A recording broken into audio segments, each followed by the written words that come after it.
I cannot be sure I see the future in my head, blaming myself for all I need help for in my head.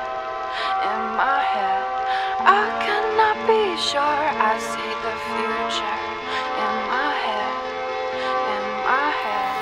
blaming myself for all I need help for in my head.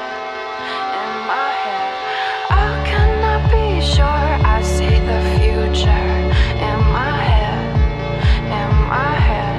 blaming myself for all I need help for in my head. I cannot be sure I see the future in my head, blaming myself for all I need help for in my head, in my head.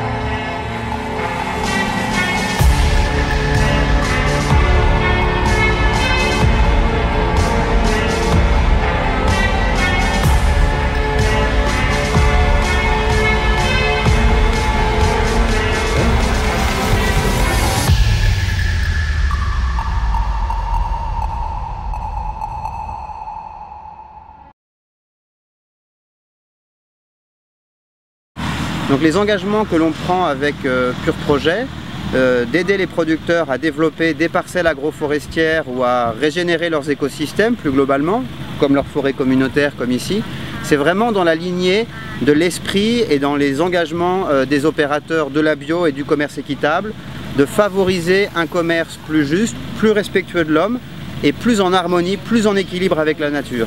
L'idée, c'est de redonner à la nature ce que la nature nous donne. Et c'est de ça, avant tout, peut-être que les collaborateurs de Léa peuvent être fiers.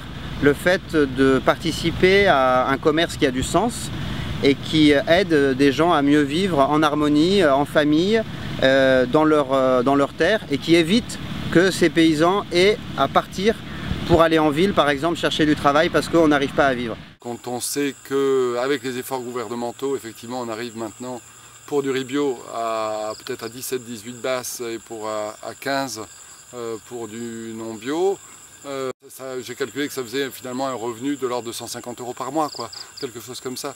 Donc c'est un équilibre très précaire.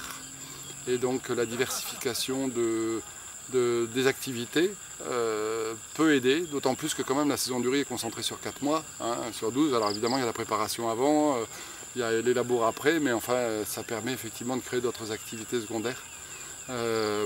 Voilà, donc je pense que ça c'est important et que ça n'est possible qu'avec la présence d'arbres. Voilà. Et c'est vrai que la déforestation pour favoriser cette culture a été intensive.